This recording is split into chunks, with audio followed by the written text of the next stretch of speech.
사람이 지은 시가 있습니다. 내가 설교를 준비하면서 이 시를 딱 봤는데 이건 설교의 말씀하고 아주 딱 맞는 말씀인 것 같습니다. 제가 이 시를 한번 소개해 드릴게요. 제목, 지금의 나를 사랑해 주세요. 만일 자신을 용서하고 자신을 사랑하지 않으면 당신은 자신의 아름다움만 알지 못하는 것이 아닙니다. 청명한 하늘 반짝이는 별의 감동, 숨 쉬는 것의 경이로움, 바람과 수목의 속삭임, 비오는 날의 포근함 등 당신을 둘러싼 모든 사물의 아름다움도 보지 못합니다. 친구와 부모, 형제, 그리고 주위의 모든 사람들의 아름다움도 알지 못한 채 세월을 보낼지 모릅니다. 여러분, 이 시가 의미하는 것이 무엇일까요? 딱 들어보니까 그렇죠. 자신을 사랑하지 않으면 자신의 아름다움을 보지 못할 뿐 아니라 다른 사람의 아름다움도 보지 못할 것이다. 여러분 자신을 얼마나 사랑하시나요? 자기 자신을 사랑하지 않는 사람들이요 많이 있습니다. 그러니까요, 자신에 대해서 부정적으로 생각하는 사람들이 있어요. 그리고 불만을 가집니다. 그리고 자기 스스로를 비하하고 자신을 쓸모없는 존재로 여기는 사람들이 우리 주변에는요 생각보다 많이 있습니다. 사실 저도 그랬습니다. 저도요 어려웠을 때 가정 형편이 굉장히 안 좋았거든요.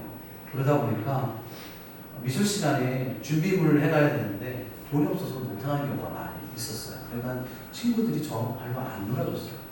가난하다 보니까 옷이 막 별로 안 좋거든요.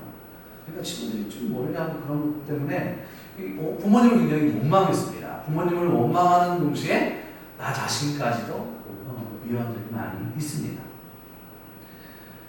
어떤 사람은요 가난 때문에, 어떤 사람은 환경 때문에, 또 어떤 사람은 어렸을 때 가정 폭력으로 인해서 그 상처 때문에, 또 외모, 얼굴, 키, 아니 어떤 분들은 나면서 아니면 살아가면서 사고로 인해서 생긴 그 장애 때문에, 이런 여러 컴플렉스 때문에 자신을 사랑하지 않는 사람들이 굉장히 많이 있습니다. 때문에 자신을 사랑하지 않는 사람들이 공통적으로 이 낮은 자존감을 가지고 있는 것을 볼 수가 있어요.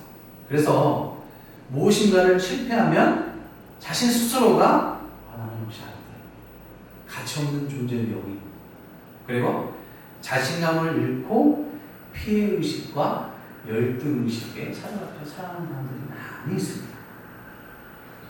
그러면 이런 낮은 자존감은 어디서부터 오는 걸까요? 이 낮은 자존감은요 정체성의 결여에서부터 옵니다. 나는 누구인가? 나는 왜 태어났는가? 나는 어떤 존재인가라는 것을 모를 때에 우리는요 자신을 존중하지 않아요. 나 자신을 사랑하지 않습니다. 나를 사랑하지 않는 사람이 여러분 건강하게 다른 사람을 사랑할 수 있을까요? 사랑할 수는 있죠. 그런데 그 사랑은 잘못된 사랑입니다. 여러분 고기도요 먹어본 사람이 고기 맛을 안다잖아요. 사랑도 사랑을 받아보고 사랑을 해본 사람이 사랑할 줄 아는 겁니다.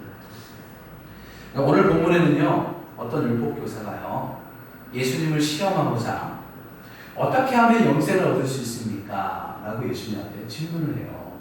그러자 예수님은요 율법교사에게 그러면 율법에 뭐라고 기록되었냐? 라고 그렇게 질문을 합니다.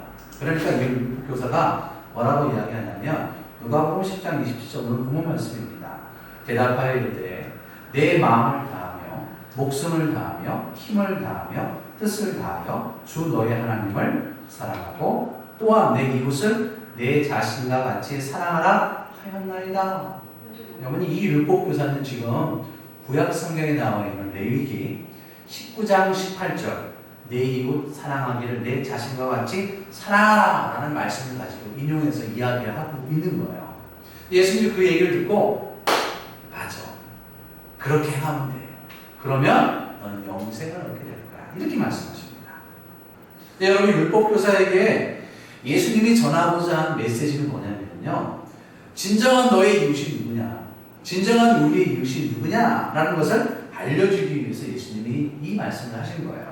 왜냐하면요, 율법교사가 갖고 있는 이웃의 개념은요, 첫 번째 가까이 있는 거예요. 가까이 있는 자, 누가 가까이에 있습니까? 가족이죠. 그 다음에 우리 같은 동족, 그리고 같은 종교를 믿는 사람만이 나의 이웃이고 우리의 이웃이다 라고 그렇게 생각을 하고 있었던 거예요.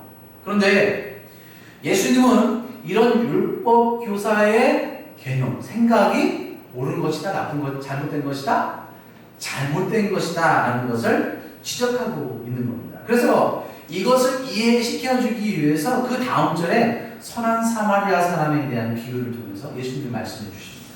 그 선한 사마리아 사람들은 시간이 없으니까 여러분이 집에 가서 한번 읽어보시면 될 것 같습니다. 그런데 우리가 오늘 함께, 그래서 예수님이 이 율법교사에게 이야기한 분은 뭐냐면, 사마리아 사람이나 이방 사람도 누구다? 우리의 진정한 이웃이다 라는 것을 말씀해 주시는 거예요.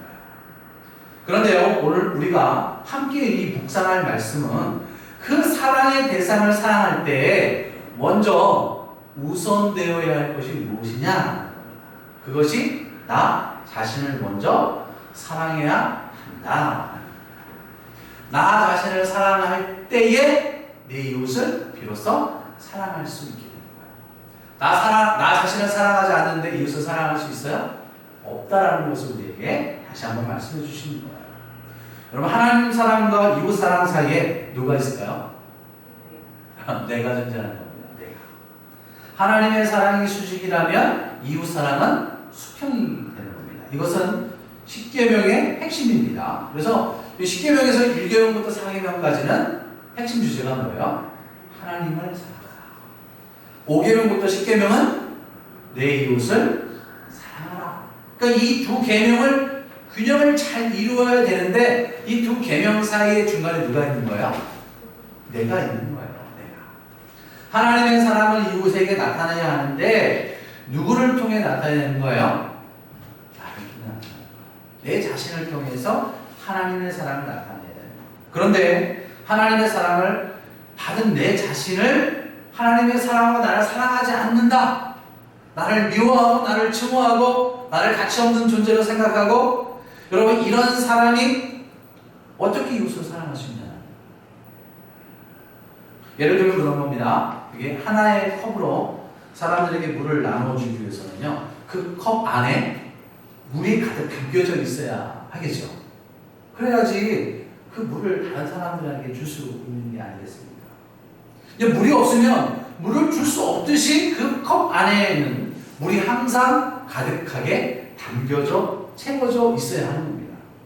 우리 안에 그리스도께서 주신 사랑이 가득 채워져 있을 때, 그 사랑을 내가 누릴 때에 그 사랑을 가지고 우리는 이웃에게 그 사랑을 나눠줄 수 있게 되는 거예요.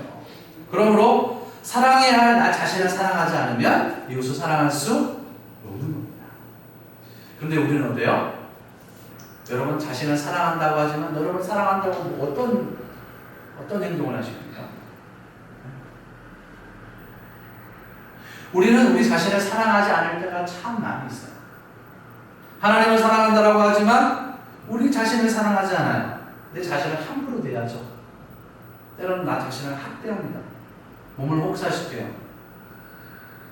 날 사랑해요 그러면서 좋지 않은 술을 마시고, 좋지 않은 담배 마시고, 하나님이 하지 말라는 노름하고, 음란한 마음 품고, 자신의 영혼을 황폐하게 만드는, 나를 아끼지 않아요. 나를 소중히 여기지 않습니다. 우리 영혼에 대해서는 관심이 없습니다. 오로지 먹고 마시고 자고 쉬는 거, 거기에만 관심이 있잖아요. 그래놓고 우리는 어떻게 해요? 남에게 컵만 주는 거예요. 물이 담겨져 있지 않은 컵만 주는 거예요. 그럴듯하게 포장되어 있죠. 왜? 컵 안에 들어있는 걸 보이지 않기 때문에. 나를 사랑하지 않고 이웃을 사랑하지 않기 때문에 그런 겁니다. 그래서 이 사랑이 말뿐인 사랑이 되는 거예요. 행함이 없는 믿음이 되는 겁니다. 진실하지 않는 거예요. 결국은 외식하는 서기관과 바리새인과 같은 삶을 사는 것이 우리의 모습이라는 거예요. 그럴듯하게 보이죠? 그럴듯하게 보이는 이유가 뭐예요? 흉내내잖아요. 여러분, 서기관과 바리새인들은요 어떤 사람들입니까? 서기관, 바리새인 그러면 원래 그 사람들은 대단한 사람들입니다. 율법학자들이고요, 지식이 있는 사람들입니다. 그러나 성경에서 바리새인, 서기관 그러면 뭐가 생각이 납니까? 겉과 속이 다른 사람. 겉에 있는 얼굴과 속마음이 다른 사람. 외식하는 사람도 그렇게 이야기하잖아요. 그래서 예수님이 누가복음 12장 1절 상반절에 뭐라고 이야기합니까? 같이 읽어볼까요? 시작. 예수께서 먼저 제자들에게 말씀하여 이르시되 바리새인들의 누룩 곧 외식을 밖에 나가서 먹는 식사가 외식이 아니에요. 잘 알겠습니다. 마태복음 23장 25절 같이 읽습니다. 시작. 화 있을진저 외식하는 서기관들과 바리새인들이여 잔과 대접의 겉은 깨끗이 하되 그 안에는 탐욕과 방탕으로 가득하게 하는도다. 목사인 저도요, 하나님이 맡겨주신 영혼을 위해서는요, 하나님의 사랑을 저 먼저 사랑해야 합니다. 자신의 영혼을 사랑해야 돼요. 그래야지 하나님의 사랑을 여러분에게 온전히 전달할 수 있어요. 그렇지 않고 그냥 말로만 사랑하는, 그러면 뭐예요? 저도 서기관과 바리새인, 외식하는 사람입니다. 여러분, 성도들도 마찬가지입니다. 여러분도 마찬가지입니다. 자신을 사랑해야 돼요. 내 영혼을 사랑해야 돼요. 하나님의 사랑으로. 그 사랑이 이웃 사랑이 되어야지만이 여러분의 말이 사람들에게 진실로 다가가십니다. 진실한 사랑이 되는 겁니다. 내 영혼이 잘 돼야 돼요. 내 영혼이 잘 되면 내 영혼을 사랑해야 되거든요. 그렇잖아요. 여러분의 영혼을, 여러분 자신을 사랑하는 우리 모두가 될 수 있도록 이렇게 툭툭 치면서 난 너를 사랑해 이렇게 합니다. 네? 네. 여러분 사랑했으면 좋겠습니다. 그러면 나를 사랑한다는 것은 무엇일까요? 네. 우리가 함정에 빠지는 경우가 있어요. 나를 사랑하는 것을 자기애라고 이렇게 이야기하잖아요. 이 자기애는요 두 가지가 있습니다. 하나는요 병적 자기애입니다. 잘못된 사랑이죠. 병든 사랑인 겁니다. 디모데후서 3장 2절 시작. 사람들이 자기를 사랑하며 돈을 자랑하며 교만하며 비방하며 부모를 거역하며 감사하지 아니하며 거룩하지 아니하며. 사람들이 누구를 사랑해요? 자기를 사랑한대요. 이 사랑이 무슨 사랑이에요? 이기적인 사랑인 겁니다. 자기 중심적인 사랑인 거예요. 자기 집착, 완벽주의에 가까운 거죠. 자신의 연약함이나 실수에 대해서 용납하지 않는 거예요. 그래서 자기 자신을 학대하고 미워하고, 심하면 극단적인 선택을 하는 경우들이 많이 있습니다. 여러분, 그리스도 신화에 아름다운 시인이 있습니다. 나르시스라는, 그가 연못에서 자신의 아름다운 모습을 보고 한눈에 반했어요. 그리고 자기 자신의 사랑에 빠집니다. 그래서 어떻게 되게요? 그 연못에 빠져 죽습니다. 너무 사랑한다는 거지. 그게 자기애예요. 이런 자기 사랑, 자기애에 빠진 사람을 뭐라고 이야기하냐면 나르시시즘이라고. 그리고 오늘날 심리학에서는 그렇게 이야기합니다. 너를 긍정하라, 너를 사랑하라, 너를 믿어라. 여러분 잘 아는 조엘 오스틴 그분도, 목사님도 긍정의 힘이라는 책을 통해서 수많은 사람들이 그 책을 많이 읽었습니다. 그런데요, 기독교적인 접근이 아닙니다. 이건 뭐냐면 자기 책임주의예요. 자기 책임주의. 이건 자기 자신을 사랑하는 것이야. 그럼 두 번째로 자기애. 하나님이 우리에게 요구하는 자기는 뭐예요?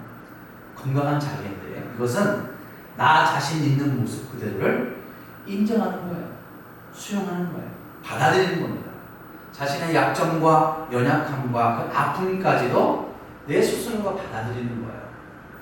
여러분, 예수님이요 우리를 받아주셨어요. 우리의 연약함과 우리의 부족함과 우리의 죄됨을 있는 그대로 받아주셨어요. 받아주셨어요. 이런 우리를 위해서 예수님이 십자가에 못 박혀 돌아가셨습니다. 여러분, 이 사랑을 깨닫게 되면 나를 인정하게 되고 나를 받아들이게 돼요. 내가 부족함을 인정하게 돼요. 여러분, 왜 세상 사람들이 예수를 안 믿는지 아십니까? 자기 죄를 인정하지 않기 때문에, 자기를 받아들이지 않기 때문에. 나를 받아들이면 내가 주님 없이 살 수 없는 존재라는 사실을 깨닫게 됩니다. 내가 죄인이라는 사실을 알게 되면 그 죄인이 어떻게 해요? 죄를 용서해 줄 수 있는 하나님을 찾아갈 수밖에 없는 거잖아요. 근데 그렇게 못해요. 자기 자신을 인정하지 않기 때문에. 그래서 건강한 자기에는요 오직 복음으로만 만들어지게 되는 거예요. 오직 예수 그리스도의 십자가의 은혜로만 가능한 거예요. 죄인을 구원하시기 위해 하늘 영광을 버리시고 십자가의 대속으로 우리를 구원하신 그 구원의 그 하나님의 사랑으로만 가는 거예요. 그러니까 여러분, 내 자신을 사랑하는 방법은 하나님을 사랑하는 거예요. 그 구원의 은혜를 아는 거예요. 그 복음을 받아들일 때 나 자신을 사랑할 수 있게 돼요. 성경은요 내 자신을 사랑해야 할 충분한 이유에 대해서 우리에게 말씀해 주고 있습니다. 그 충분한 이유는요 우리의 정체성을 확인시켜주는 중요한 말씀입니다. 첫 번째가요, 나는 하나님이 택하신 존재다. 한번 읽어볼까요? 자막이요. 시작. 나는 하나님이 택하신 존재이기 때문이다. 베드로전서 2장 9절 말씀입니다. 시작. 그러나 너희는 택하신 족속이요 왕 같은 제사장들이요 거룩한 나라요 그의 소유가 된 백성이니 이는 너희를 어두운 데서 불러내어 그의 기이한 빛에 들어가게 하신 이의 아름다운 덕을 선포하게 하려 하심이라. 아멘. 여러분, 이 세상에 우연히 태어난 사람이 있습니까? 우연히 태어난 것은 뭐예요? 진화론에 입각한 우리의 잘못된 생각입니다. 세상의 모든 사람들은요 우연히 태어난 사람이 없어요. 하나님의 섭리 가운데 태어난 겁니다. 그 누구도 하나님의 부르심이 없으면 이곳에 나올 수 없고 하나님을 믿을 수 없어요. 예수님을 믿을 수 없어요. 여러분, 이 말은 뭐예요? 하나님이 창세전부터 저와 여러분들을 택해 주셨다는 거예요. 택해 주셨다는 거예요. 여러분요, 아십니까? 여러분 이 세상에 태어나기 위해서 수많은 경쟁률을 뚫고 태어난 거 아세요?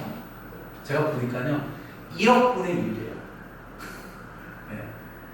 정자가 아버지 몸에서 나와서 난자에서 수정되기 위해서는요 1억 분의 1 경쟁률을 뚫고 나와야지만이 태어나는 거예요. 여러분, 감격 아닙니까?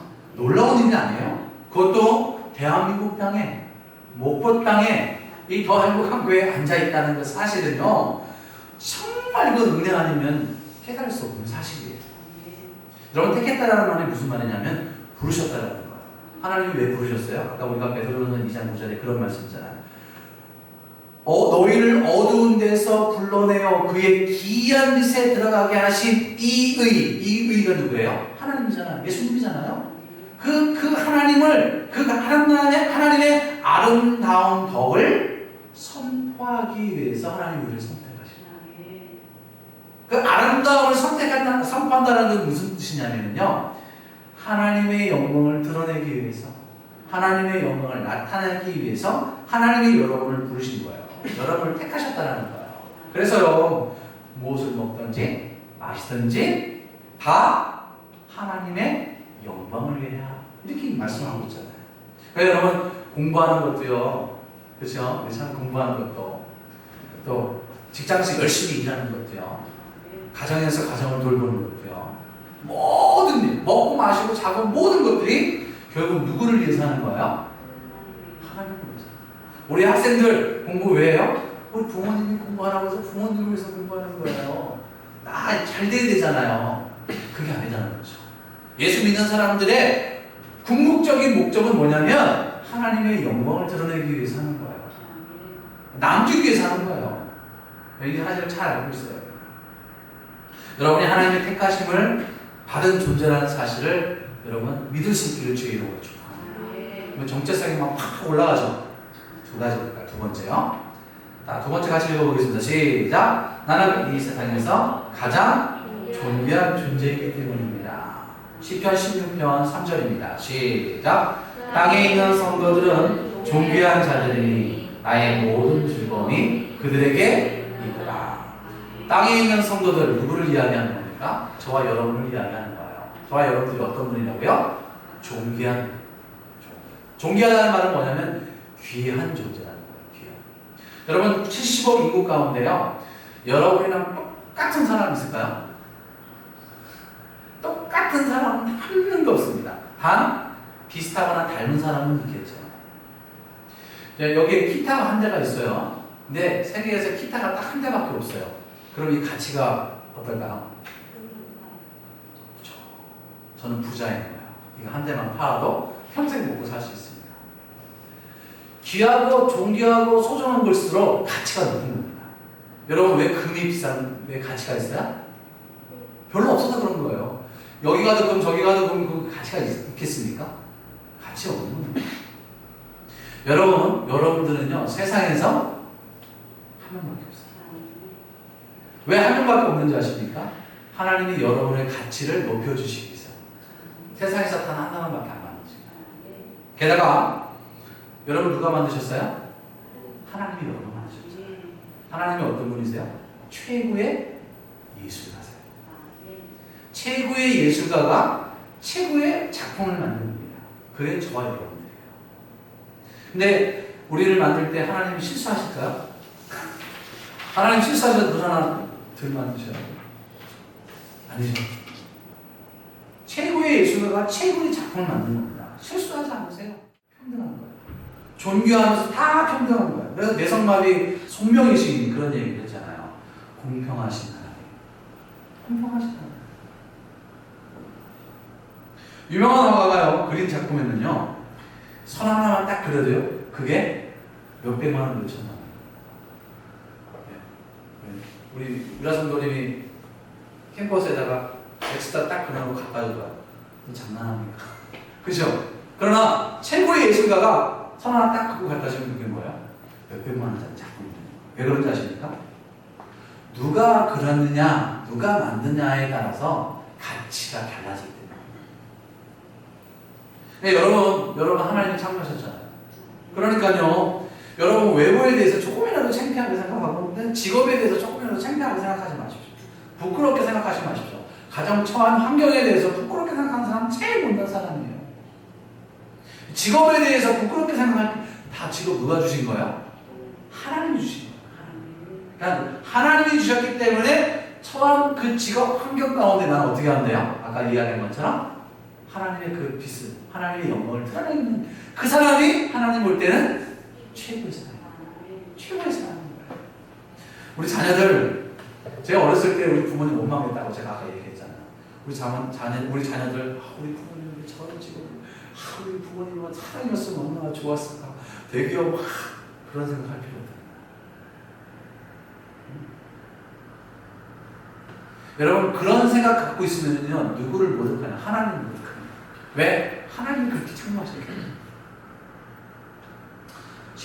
이사야 29장 16절입니다. 같이 읽을게요. 시작. 너희의 폐역함이 심하도다. 토기장애를 어찌 진흙같이 여기겠느냐?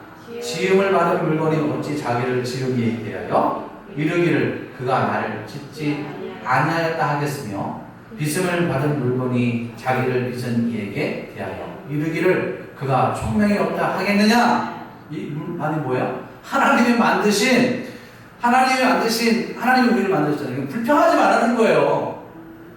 왜요? 하나님이 만들었어요. 내 불평하면 누구를 원망하는 거예요? 하나님을 원망하는 거예요.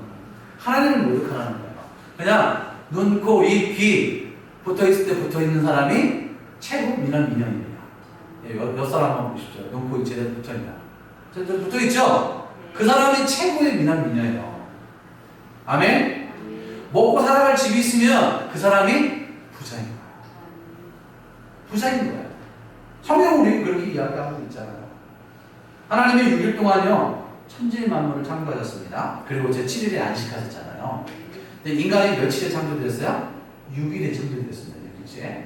근데 왜 이 6일에 왜 6일 하나님이 왜 인간을 6일째 여섯째 날 창조하신지 아십니까? 예? 항상 주인공은 언제 나와요? 마지막에 나오죠. 인간이 하나님이 만든 모든 창조물의 주인공이 되는 거예요. 6일 동안 창조하시고 6일 동안 모든 것을 다 하나님이 아담에게 다 위임했습니다. 자, 창세기 1장 28절 시작. 하나님이 그들에게 복을 주시며 하나님이 그들에게 이르시되 생육하고 번성하여 땅에 충만하라 땅을 정복하라 바다의 물고기와 하늘의 새와 땅에 움직이는 모든 생물을 다스리시라. 하나님 우리 인간에게 어떻게 복을 주시고 모든 생물을 다스리시라. 그러니까 하나님의 모든 만물을 누구를 위해 창조한 거야? 인간을 위해 창조하신 거예요. 이것을 볼 때 하나님의 관심은 누구에게 있게요? 인간에게 있는 거야. 우리에게 있는 거야. 근데 우리의 관심은 어디 있어요? 우리의 관심은 어디 있어요? 돈에 있고, 자식에게 있고. 그렇잖아요. 하나님의 관심은 우리에게 있는 거예요. 게다가 인간만이 하나님의 형상대로 창조되었습니다. 하나님의 형상대로 창조됐다는 건 뭐예요? 창세기 1장 27절 하나님이 자기 형상 곧 하나님의 형상대로 사람을 창조하실 때 남자와 여자를 창조하시고 이 형상이라는 것은 이미지를 이야기하는 거예요. 모양이죠. 그럼 하나님이 우리처럼 생겼는데 그게 아니죠. 여기서 이미지는 그게 아니에요. 하나님의 속성, 하나님이 갖고 있는 특징이 인간들에게 주어진 거예요. 그게 뭐예요? 생각하고, 말하고, 그죠? 창조하고, 사색하고, 선택할 수 있는 자의적 특권을 우리 인간에게 준 거예요. 여러분들에게 다 주신 거예요. 주님의 사랑이 지금도 우리에게 풍성히 임하고 있는 거예요. 때문에 우리가 죄를 지고 하나님을 멀리해도 그 사랑 때문에 하나님 우리를 포기하지 않고 끝까지 참고 인내하면서 우리를 부르시는 거예요. 주께 돌아오면 주님의 원은 안아주시잖아요. 우리의 허다한 허물도 다 덮어주시는 거예요. 돌아오기만을 기다리시는 그 하나님의 사랑을 여러분 잊지 않을 수 있기를 바랍니다. 그것을 안다면 우리는 어떻게 해요? 자신을 사랑할 수밖에 없는 거예요. 왜? 나는 사랑받고 있는 존재이기 때문에. 당신은 사랑받기 위해 태어난 사람 지금도 그 사랑 받고 있지요. 나 자신 딱 보면 어때요? 대단하죠? 마지막입니다. 그러므로 자신을 더욱 사랑하기 위해서 힘써야 합니다. 어떻게 힘쓸까요?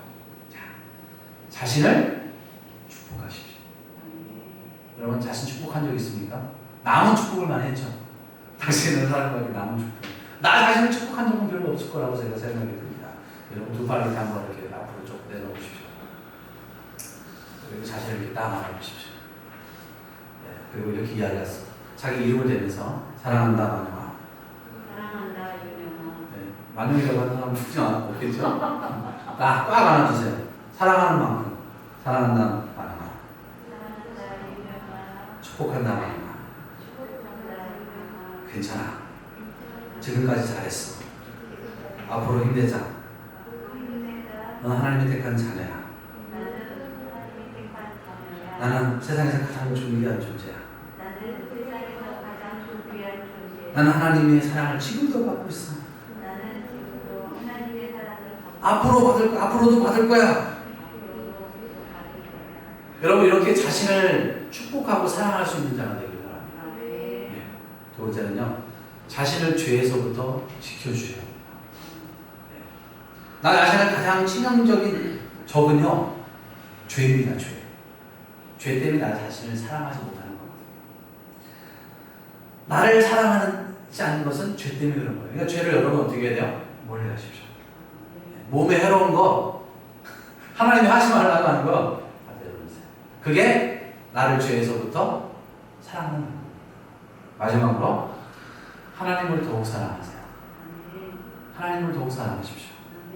하나님을 사랑할 때 나를 사랑하게 됩니다. 사랑은 받은 만큼 사랑하게 되고 있습니다.